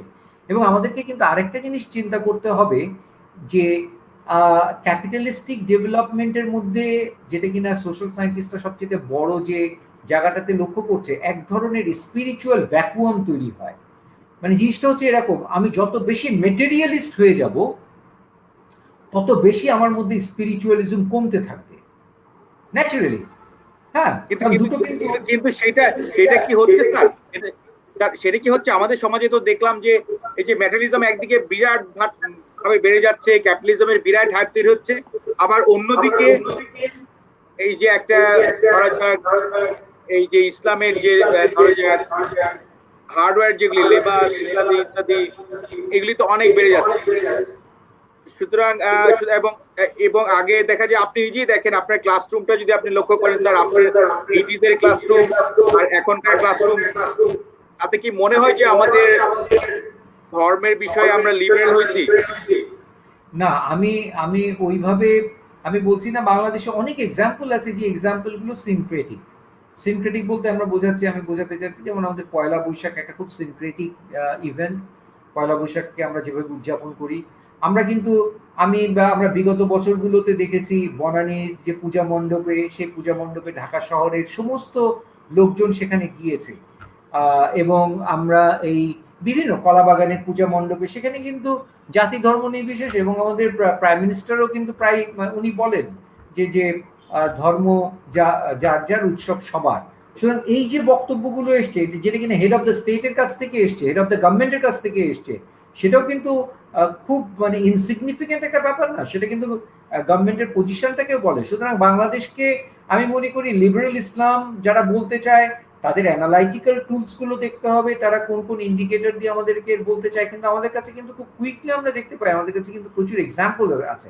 হ্যাঁ, অবশ্যই আমি আজকেই দেখছি প্রচুর প্রতিমা ভাঙা হয়েছে, রাইট? সুতরাং একজন বলতেই পারে যে বাংলাদেশ যদি লিবারেল ইসলাম হয়ে থাকে তাহলে কেন প্রতিমা ভাঙা হচ্ছে? আমরা কি কখনোই একটা সোসাইটিতে ইডিওলজিক্যাল যে হোমোজিনিটি, আমরা কি অ্যাবসলিউট হোমোজিনিটি পাবো? আমরা পাবো না, বিকজ হিউম্যান বিইং এর ইন্ডিভিজুয়ালিজম থাকবে এবং সেটা কমিউনিস্ট সোসাইটিতেও, অথরিটেরিয়ান সোসাইটিতেও যেমন থাকে না, ডেমোক্রেটিক লিবারেল সোসাইটিতেও কখনো, ডেমোক্রেটিক লিবারেল সোসাইটিতে তো থাকবেই না, কারণ সেখানে তো ইন্ডিভিজুয়ালিজমকে প্রমোটই করা হচ্ছে। সুতরাং একজন যেমন প্রতিমার পূজা দেখতে যাবে, আরেকজন মনে করবে পূজা দেখাটা খারাপ। সুতরাং দুটোকে এখন যে জায়গাটাতে আমাদের আসতে হবে সেটা হচ্ছে যে আমাদের এক ধরনের একটা ডায়ালজিক্যাল আমাদের একটা কালচারে আমাদের ঢুকতে হবে। সেটা আমরা বাংলাদেশে ঢুকতে পারছি না, কারণ আমাদের এখানে পলিটিক্যাল একটা ক্রাইসিস চলছে দীর্ঘদিন ধরে। সুতরাং এই পলিটিক্যাল ক্রাইসিসটা আমরা সলভ করতে পারছি না, মানে আনফর্চুনেটলি। সুতরাং আমাদের এই পলিটিক্যাল ক্রাইসিসটাকে যদি আমরা সলভ করতে পারি, আমরা যদি এক ধরনের যদি ডায়ালজিক্যাল পলিটিক্যাল কালচারে যদি উত্তরণ ঘটাতে পারি বাংলাদেশে, আমি মনে করি যে আমাদের রিলিজিয়াস যে প্র্যাকটিস, রিলিজিয়াস কালচারে সেই জিনিসটা হবে। কিন্তু সেটা যে খুব কুইকলি হয়ে যাবে তা না, কারণ এখানে পলিটিক্স কিন্তু অত্যন্ত গুরুত্বপূর্ণ একটা বিষয়, আমাদের ভুললেই চলবে না। এবং আমরা কিন্তু যতই আমরা প্রোগ্রেসিভ আইডিওলজিকে আমরা থিওরিটিক্যালি প্রমোট করি, সেটা কিন্তু ইমপ্লিমেন্ট করতে গেলে খুব কঠিন। যেমন সারা পৃথিবীতে এখন প্রত্যেকটা দেশ আল্ট্রা ন্যাশনালিজমের দিকে যাচ্ছে। আল্ট্রা ন্যাশনালিজম আর রিলিজিয়াস ফান্ডামেন্টালিজম কিন্তু একই জিনিস। আমেরিকার মতো দেশ তারা আল্ট্রা ন্যাশনালিস্ট হয়ে যাচ্ছে, যেভাবে আমেরিকার প্রেসিডেন্ট চীনকে গালাগালি করে, তাই না? এবং আমেরিকা ফার্স্ট, এই যে আমেরিকা ফার্স্ট শব্দটা সে কয়েন করলো, দ্যাট শোজ ইউরোপের প্রত্যেকটা নির্বাচনে আল্ট্রা ন্যাশনালিস্টরা জিতে যাচ্ছে। সুতরাং ultra nationalism is also one kind of religious fundamentalism. সুতরাং আমাদেরকে ওই জিনিসটাকে আবার চিন্তা করতে হবে। সারা পৃথিবীতেই কিন্তু এক ধরনের কনজারভেটিভ কালচারের আমরা রিভাইভালিজম দেখতে পাচ্ছি। সুতরাং আমরা সেটাই স্যার বলছি, বাংলাদেশ তো আর দূরে থাকতে পারবে না। কারণ হচ্ছে যে যেখানে আপনি ইন্ডিয়ার অবস্থা আমরা দেখছি, আমরা ইউএস এর অবস্থা দেখছি, এবং এই যে rise of nationalism, ultra nationalism যেটা আপনি বলছেন, সেটা তো আমরা দেখছি। সুতরাং বাংলাদেশের তো খুব আলাদা করে এখান থেকে খুব বেশি এক্সিট কতটুকু দিতে পারবে, সেই শক্তি কতটা অর্জন করতে পারবে, সেটা তো একটা দেখার বিষয়। কারণ আমরা আলোচনাটা একটু যদি মানে একটু অন্যদিকে নেই, সেটা হলো স্যার আপনার যদি একটু মিউট করে রাখেন, আমরা মনে ইকো হচ্ছে স্যার একটু। আমি কি করব? আপনি জাস্ট একটু মিউট করলে আবার একটু আপনি কথা বললে আবার তখন আনমিউট করে দিবেন আর কি স্যার। আচ্ছা আচ্ছা। আমি যেটা বলতে চাচ্ছিলাম যে আমরা যদি আলোচনাটা এখন আর তিনটা বড় জায়গায়, যে কারণ আমরা জানি যে আমাদের তো এই বাংলাদেশের সামাজিক পরিবর্তন নিয়ে আলোচনা আমরা দীর্ঘ সময় ধরে করতে পারবো, কিন্তু আমরা হয়তো আর 15-20 মিনিট আমরা কথা বলতে চাইবো। আমরা যেটা যেটা দেখছি যে বাংলাদেশে শিক্ষা এবং স্বাস্থ্য এবং প্রযুক্তি ইত্যাদি, এই তিনটা বড় বড় জায়গায়ও বেশ কিছু পরিবর্তন হয়েছে। এখন বাংলাদেশের সামাজিক পরিবর্তন বা বাংলাদেশের পরিবর্তনটাকে বুঝতে হলে তো এই তিনটা বিষয়ও আমাদের একটু করে আলোচনা হয়তো করতে হবে। তো স্যার আপনি যদি সংক্ষেপে এই যে আমাদের শিক্ষা, স্বাস্থ্য এবং প্রযুক্তিতে যে পরিবর্তন আপনি দেখতে পান, সেটা যদি স্যার একটু বলেন। না, অফকোর্স এই মানে এটা তো খুব গুরুত্বপূর্ণ বিষয়। মানে শিক্ষার পরিবর্তন, মানে এগুলো আমাদের যে সমস্ত স্ট্যাটিস্টিক্স গুলো আছে, সেই স্ট্যাটিস্টিক্স তো খুব ক্লিয়ারলি দেখাচ্ছে যে বাংলাদেশের এনরোলমেন্ট বেড়েছে, ড্রপ আউট কমেছে। আমরা প্রাইমারি লেভেলে, সেকেন্ডারি লেভেলে আমাদের কাছে এখন ক্লিয়ার ডেটা আছে যে আমাদের এই দুটো ক্ষেত্রে আমাদের প্রচন্ড রকমের চেঞ্জ এসছে। এবং আমরা মোটামুটিভাবে আমরা এখন এখন যে জিনিসটার দিকে সবার মানে দৃষ্টি, মানে অ্যাটেনশন দেখতে পাচ্ছি গভর্নমেন্টের, সেটা হচ্ছে যে আমরা এখন কোয়ান্টিটি থেকে কোয়ালিটিতে ঢুকতে চাচ্ছি। যে আমাদের কোয়ান্টিটেটিভ এক্সপ্যানশন ঘটে গেছে, হ্যাঁ, কারণ আমাদের enrolment rate 90% plus primary enrolment, এবং আমাদের ইয়েতে সেকেন্ডারি এনরোলমেন্টও অনেক বেড়েছে, এবং ড্রপ আউট অনেক অনেক কমে এসছে, এবং গভর্নমেন্টের বিভিন্ন প্রোগ্রাম এখানে কাজ করছে, যে প্রোগ্রামগুলোর মধ্যে আমরা জানি যে তারা ইউনিভার্সাল প্রাইমারি এডুকেশন প্রোগ্রাম এখানে কাজ করছে, এখানে গার্লস স্টাইপেন্ড প্রোগ্রাম কাজ করছে, ইত্যাদি যে প্রোগ্রামগুলো এটা করছে। এখন আমাদের মনে রাখতে হবে যে এইটার পেছনেও কিন্তু একটা কারণ হচ্ছে যে বাংলাদেশে যত বেশি এই ক্যাপিটালিস্টিক ডেভেলপমেন্টটা হচ্ছে, আমাদের কিন্তু মনে রাখতে হবে যে এই ক্যাপিটালিস্টিক ডেভেলপমেন্টে আমাদের দরকার কিন্তু স্কিল লেবার। এবং আমরা কিন্তু বারবার বুঝতে চাচ্ছি যে আমরা যে এখন যে পরিমাণ লেবারকে মাইগ্রেন্ট হিসেবে বিদেশে পাঠাচ্ছি, আমাদের কি স্কিল না হলে এখন কিন্তু আর আনস্কিল লেবারের মার্কেট আস্তে আস্তে কমে আসবে। যেমন আজকে একটা অ্যানালাইসিস দিয়েছে, এই অ্যানালাইসিসটা দিয়েছে ইউরোপিয়ান কমিশন। তারা চিন্তা করছে যে 2025-এর মধ্যে প্রচন্ড পরিমাণ অটো ওয়ার্কফোর্স চলে আসবে। তার মানে প্রত্যেকটা লোককে অনেক বেশি অটোমেশনের দিকে যেতে হবে। যেমন আমরা এখন আমাদের স্কুল লেভেলে হয়তো ল্যাপটপের দিকে চলে যেতে হচ্ছে, যেটা কিনা তুমি একটা একটু আগে বললে টেকনোলজিক্যাল ডেভেলপমেন্ট। সুতরাং আমি ওইটাকে লিঙ্ক করতে চাচ্ছি আমাদের যে ওভারঅল যে ক্যাপিটালিস্টিক ডেভেলপমেন্ট, বুর্জুয়া ডেভেলপমেন্ট, তার সাথে। এবং তা এটার সাথে আমরা এটাও তাই আমরা ওটা বুঝতে চাচ্ছি যে আমাদের দেশে যে এক ধরনের ডেমোক্রেটিক অ্যাওয়ারনেস যে তৈরি হয়েছে, সেই ডেমোক্রেটিক অ্যাওয়ারনেসেরও কিন্তু একটা কনসিকুয়েন্স কিন্তু হচ্ছে এডুকেশন। কারণ আমাদের মনে রাখতে হবে মিডল ক্লাস, লোয়ার মিডল ক্লাসের হাতে কিন্তু একমাত্র ক্যাপিটাল হচ্ছে এডুকেশন সোশ্যাল মোবিলিটির জন্য। তার কাছে কিন্তু সোশ্যাল মোবিলিটির আর কোনো ক্যাপিটাল নাই, তার কাছে ফাইন্যান্সিয়াল কোনো ক্যাপিটাল নাই, তার social capital is very weak. আমার মামা কয়জন আছে, আমার চাচা কয়জন আছে যিনি কিনা মন্ত্রী কিংবা যিনি কিনা সচিব, যিনি কিনা আমাকে তুলে নিতে পারবেন? তার মানে আমি কিংবা আমার শ্রেণী কিংবা আমার শ্রেণীর চাইতে আরেকটু যারা কম অবস্থাপন্ন, তাদের প্রধান পুঁজি হচ্ছে শিক্ষা। সুতরাং যখনই সাধারণ মানুষের মধ্যে এই মেটেরিয়াল অ্যাসপিরেশনটা বেড়ে যাচ্ছে, তখনই কিন্তু তারা স্কুলে যাচ্ছে। এবং যে কারণে এখন স্কুলের বিষয়টা education, this is a national demand নাও।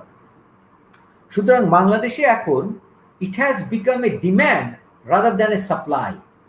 আগে ছিল এডুকেশন ওয়াজ এ সাপ্লাই, যে আমরা চাইতাম, আমরা সাপ্লাই দিচ্ছি, স্কুল খুলে রাখছি, পাচ্ছি না ছেলে মেয়ে, কারণ ছেলে মেয়ে আসছে না।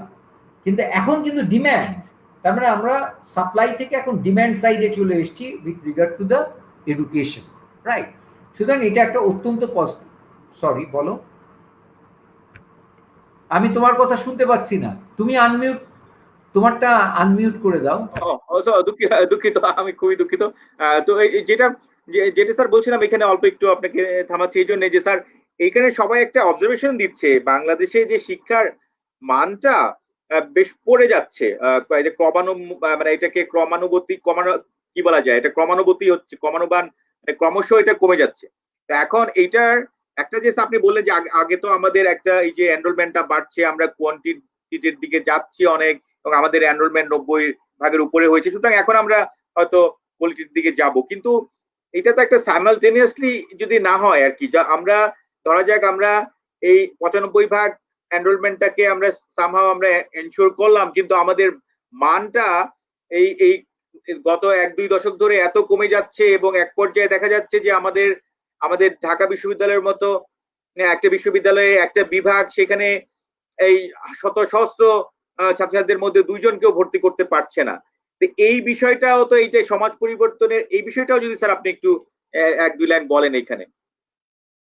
না, এইটা অত্যন্ত গুরুত্বপূর্ণ যে আমরা কোয়ান্টিটি এডুকেশন থেকে এখন কোয়ালিটি এডুকেশনে ঢুকতে চাচ্ছি।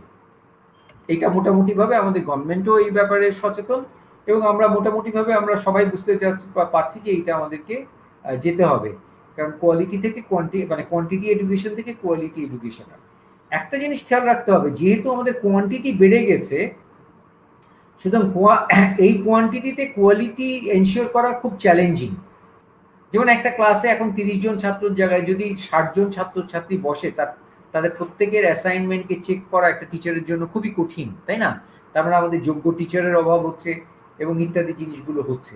সুতরাং সেই জায়গাগুলো অত্যন্ত গুরুত্বপূর্ণ একটা বিষয়, ঠিক আছে, যে আমরা কোয়ালিটি এডুকেশনের জন্য আমাদের যে ইনফ্রাস্ট্রাকচারটা দরকার, আমরা সেই ইনফ্রাস্ট্রাকচার তৈরি করতে পারছি কিনা, সেটা সব রকমের হিউম্যান রিসোর্স থেকে শুরু করে সব রকমের ইনফ্রাস্ট্রাকচার আমরা কতটা দিতে পারছি, সেটা হলো একটা মেজর রিজন। আরেকটা মেজর পয়েন্ট কিন্তু হচ্ছে এডুকেশনাল কোয়ালিটি কিন্তু পিরামিডিক্যাল। এডুকেশনের কোয়ালিটিতে কখনো আমরা হোমোজিনিটি পাবো না। এখানে পিরামিডিক্যাল হবে, কিছু ইউনিভার্সিটি খুব ভালো হবে, কিছু ইউনিভার্সিটি মাঝারি হবে, কিছু ইউনিভার্সিটি ওই পরিমাণ ভালো হবে না, কিছু স্কুল খুব ভালো হবে, মাঝারি এবং নিম্নমানের স্কুল। সুতরাং এইটা সারা পৃথিবীতেই এই পিরামিডিক্যাল। সুতরাং সেই জায়গাতে আমাদেরকে যেটা করতে হবে সেটা হচ্ছে যে আমাদের পিরামিডিক্যাল হলেও আমাদের যেটা কিনা নিম্নমানের স্কুল, আমাদের সেই নিম্নমানের স্কুলের বেসলাইনটাকে উঠিয়ে দিতে হবে। সুতরাং সেইটা যখনই উঠে আসবে, যখনই আমাদের জব মার্কেটটা, এমপ্লয়মেন্ট মার্কেটটা আরো বেশি ভাইব্রেন্ট হতে থাকবে, আরো বেশি স্কিলড লেবার সে যখন ডিমান্ড করতে চাবে, তারপরে আমরা এখন যেটা বুঝতে পারছি যে there is a gap between the demand for the labour and the supply of the labour. অর্থাৎ আমাদের এত বেশি বাজারে সরবরাহ শ্রমিকের, যে এখন এমপ্লয়াররা এখন কোয়ালিটি নিয়ে তারা এখনো পর্যন্ত ওই পরিমাণ কোয়ালিটির দিকে তারা তাদের অ্যাটেনশন দিতে পারছে না। কিন্তু যখনই আমরা দেখতে পাবো যে আমাদের অর্থাৎ এখনো সারপ্লাস লেবার আছে, সুতরাং তার 100 জন যদি তার ডিগ্রিধারী হয়, তার 5 জন দরকার, 5 জন কোয়ালিটি সে পেয়ে যাচ্ছে। কিন্তু তার যখন 50 জন কোয়ালিটি ওয়ার্কার দরকার হবে, তখন কিন্তু সেই বলতে থাকবে যে তুমি কোয়ালিটি বাড়াতে থাকো। তার আমার এখনো লোকাল মার্কেটে যে demand for the skill labour, সেটা এখনো পর্যন্ত অনেক বেশি সীমিত। সুতরাং ডিমান্ড না থাকলে সাপ্লাই হবে না। আমি ইকোনমিক্সের এই লটাকে এখানে কিন্তু আমি বিশ্বাস করি যে ডিমান্ড না থাকলে সাপ্লাই আসে না। সাপ্লাই দিয়ে কখনো কোয়ালিটি বাড়ানো যায় না। কোয়ালিটি বাড়াতে গেলে ডিমান্ড আগে তৈরি করতে হবে। কারণ আমরা সাপ্লাই সাইড ইকোনমিক্সে সবসময় কিন্তু দেখেছি যে সাপ্লাই কখনো কোয়ালিটি এনহ্যান্স করে না, কোয়ালিটি এনহ্যান্স হয় ডিমান্ড থেকে। হ্যাঁ, দুয়ের মধ্যে এক ধরনের একটা ব্যালেন্স তৈরি করতে হবে। সুতরাং আমাদের এখন সাপ্লাই বেশি, আমাদের ডিমান্ড কম, সুতরাং আমরা কোয়ালিটি এডুকেশন দিতে পারছি না। এক, দ্বিতীয়ত হচ্ছে আমাদের teaching quality, teaching morality change হয়ে গেছে প্রচন্ড পরিমাণ।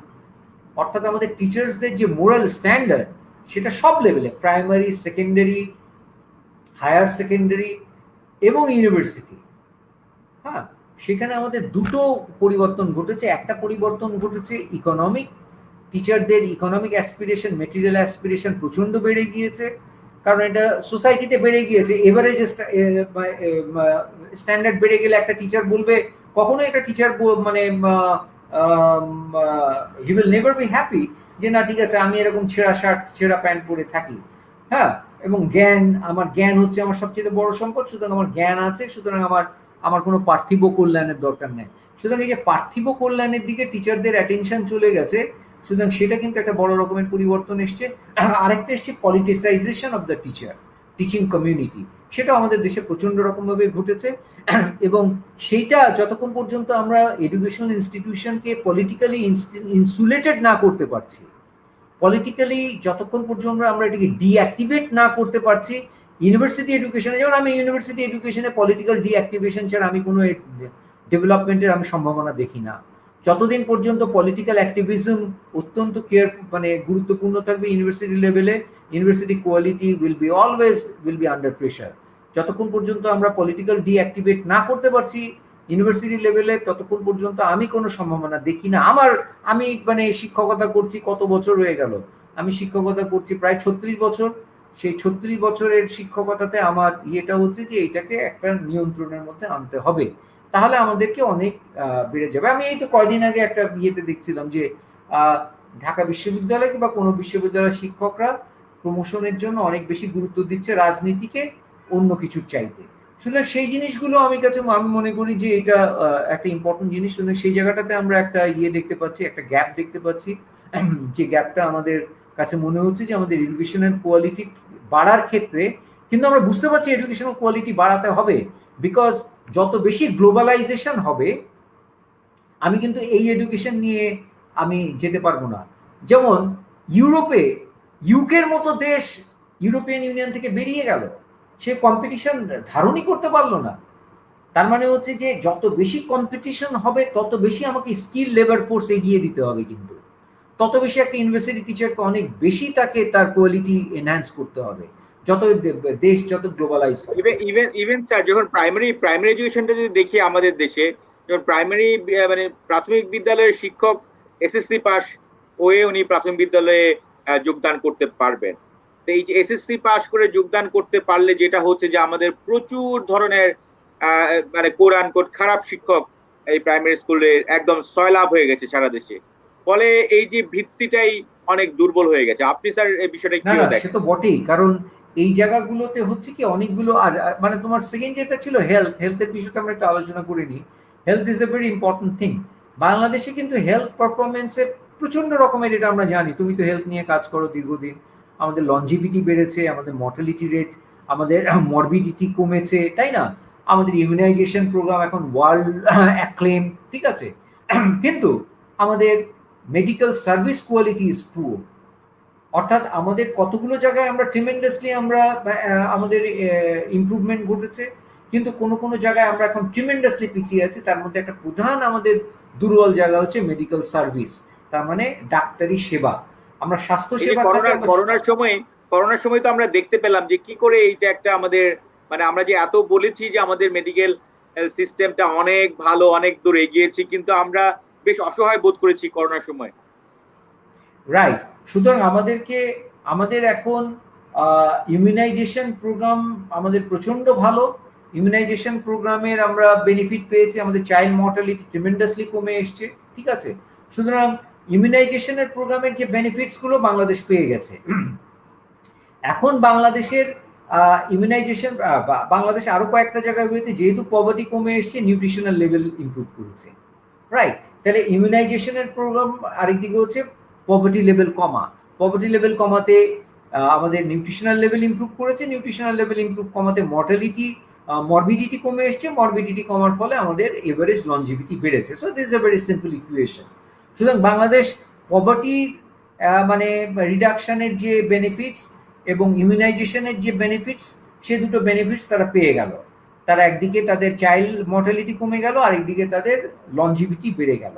কিন্তু যে জায়গাটাতে আমরা মার খাচ্ছি আমাদের মরবিডিটি হ্যান্ডলিং এ, আমাদের দেশে মরবিডিটি কিন্তু সাংঘাতিক হাই, অর্থাৎ আমাদের যে অসুখ, এবং এই মরবিডিটিকে আমরা ট্যাকেল করতে পারছি না। Why? Because our medical service is weak, right? সুতরাং আমাদের মেডিকেল সার্ভিস যদি আমরা ইমপ্রুভ করতে পারি, তাহলে আমাদের মরবিডিটি ম্যানেজমেন্ট, আমরা মানে বিভিন্ন দেশে যে ছুটতাম, আমি ছুটেছি মানে মানে কি হয়ে, অসহায় হয়ে ছুটেছি, তাই না? যে দেখা যাচ্ছে, হ্যাঁ, প্রত্যেকটা দেশেই যে তারা স্বাস্থ্য খাতে ব্যবসা করছে না তা না। থাইল্যান্ডে কি হচ্ছে না, ভারতে কি বিজনেস হচ্ছে না, সেখানেও খারাপ ট্রিটমেন্ট আছে। কিন্তু আমাদের ওভারঅল, আমাদের সবচেয়ে বেশি যে জায়গাটাতে চ্যালেঞ্জের মুখে আছে সরকারি হাসপাতালগুলোতে। আমি না হয় অ্যাফোর্ড করতে পারি প্রাইভেট হসপিটাল, আমি অ্যাফোর্ড করতে পারি বাইরে যাওয়া, কিন্তু আমার দেশে তো 80% লোক দে আর ডিপেন্ডেন্ট অন পাবলিক হসপিটালস।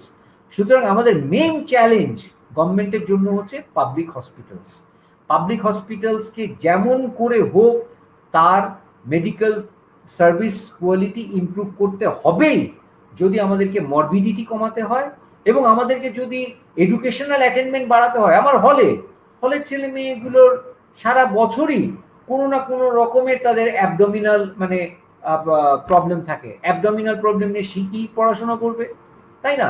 সুতরাং তার ওয়ার্ম ইনফেস্টেড থাকে সে। সুতরাং আমাকে ওই জায়গাগুলোতেও যদি আমাকে আগাতে হয়, তাহলে আমাদের হেলথের, আমরা এখন ওই জায়গাটাতে চলে এসেছি, আমাদের এখন অনেক বেশি আমরা সূক্ষ্ম জায়গায় চলে এসেছি। আর তোমার টিচার নিয়ে যে পয়েন্টটা ছিল সেটা আমি বলি, সেটা হচ্ছে যে আমি বলেছি পলিটিসাইজেশন একটা মেজর প্রবলেম বাংলাদেশে, এবং বাংলাদেশের পলিটিক্যাল সিচুয়েশন নিয়ে পলিটিসাইজেশন বলতে আমি বোঝাচ্ছি কোনো না কোনো ভাবে প্রত্যেকটা ডিসিশন মেকিং এ পলিটিক্যাল ফ্যাক্টরে চলে আসাটা। এবং সেটা আমরা দেখতে পাচ্ছি গভর্নমেন্ট নিজেও কিন্তু যথেষ্ট বিব্রত থাকে, কিন্তু গভর্নমেন্টের কিছু করার নাই। সুতরাং এই যে আমাদের স্কুলে, যেমন গভর্নমেন্ট বাধ্য হয়ে খুব সময় এখন বলেছে যে আমরা নতুন কোনো আর পিএ মানে ওই যে কি বলে, আমরা ওই ইয়ে করবো না, হ্যাঁ হ্যাঁ অন্তর্ভুক্ত করবো না, অর্থাৎ যেটা কিনা ওই যে গভর্নমেন্ট 70% যে ওইটা দেয়, শেয়ার করে, তাই না? তারা করবে না। সুতরাং সেই জায়গাগুলো একটা মেজর প্রবলেমস, এবং আমরা দেখতে পাচ্ছি, আমরা সেটা কলেজ লেভেলেও আমরা দেখতে পাচ্ছি যে এই জিনিসগুলো আমাদের হচ্ছে। সুতরাং আমি ওইখানে মনে করি, আমি কিন্তু ডিপলিটিসাইজেশন বলতে আমি কিন্তু মনে করি না যে এ পলিটিক্যাল, আমি ডিপলিটিক্যালের সাথে এ পলিটিক্যালের একটা কিন্তু পার্থক্য আইডেন্টিফাই করি। এ পলিটিক্যাল মানে হচ্ছে আমার মধ্যে কোনো রাজনৈতিক চেতনা নাই, আর ডি পলিটিক্যাল হচ্ছে যে প্রতিষ্ঠানে যে করণীয় সে সেটাই করবে, রাজনীতি তার মধ্যে ঢুকবে না। সুতরাং there is a difference between A politicisation and D politicisation. বাংলাদেশে দরকার এখন D politicisation, not a politicisation. আমরা ওইটাকে যদি করি, অর্থাৎ আমরা রাজনীতিটাকে যদি নিয়ন্ত্রণ করে নিয়ে আসতে পারি, তাহলে কিন্তু আমরা স্কুলের অ্যাপয়েন্টমেন্ট গুলো থেকেও আমরা ইয়ে করতে পারবো। যেমন আমরা দুটো জায়গায় আমি একসময় প্রচুর কাজ করেছি, মানে মানে নন ফর্মাল এডুকেশন নিয়ে, এবং আমরা দেখেছি যে দু জায়গায় প্রচুর ঘাটতি। একটা হচ্ছে আমাদের ম্যাথসের টিচার, একটা হচ্ছে ইংলিশের টিচার, এবং প্রচুর পরিমাণ মানে ফেলিওর হয় ক্লাস 4-5-এ। ড্রপ আউটের পেছনে একটা মেজর রিজন হচ্ছে এই দুটো সাবজেক্টে সব ফেল করে, এক হচ্ছে ইংলিশ আর এক হচ্ছে অঙ্ক, রাইট? বিকজ আমাদের টিচার নাই। সুতরাং এই যে আমাদের টিচার নাই, আমাদের প্রচুর পরিমাণ স্কুল বেড়ে গেল, পলিটিসাইজেশন, রাইট, সেইগুলো কিন্তু আমাদের কোয়ালিটি এডুকেশন থেকে এফেক্ট করছে। সুতরাং আমাদেরকে যদি গ্লোবাল স্ট্যান্ডার্ডে পৌঁছাতে হয়, তাহলে আমাদের এডুকেশনাল কোয়ালিটিকে যেমন করে হোক বাড়াতেই হবে। স্যার অনেক ধন্যবাদ। স্যার অনেক ধন্যবাদ। শুধুমাত্র প্রযুক্তিটা আমাদের আলোচনা হয়নি, প্রযুক্তির বিষয়ে যে অনেকে বলছেন যে প্রযুক্তি আমাদেরকে বেগ দিয়েছে, আবেগ কেড়ে নিয়েছে, ইত্যাদি করেছে, এবং আমাদের সমাজকে এক ধরনের মানে আমাদের মানবিক সম্পর্কগুলির মধ্যে এক বিরাট পরিবর্তন হয়েছে। তো বাংলাদেশের পরিবর্তন, সামাজিক পরিবর্তনকে ব্যাখ্যা করতে হলে তো সে বিষয়টা নিয়েও আমাদের একটু ভাবনা চিন্তা করতে হয়। এই ক্ষেত্রে আমার ইয়েটা হচ্ছে যে সেটা তো ওই যে দিয়েছো কি জানো ওটা ইয়ের যাযাবরের না লাইনটা, যাযাবরের বিজ্ঞান দিয়েছে বেগ, কেড়ে নিয়েছে আবেগ। আবেগ, তাই না?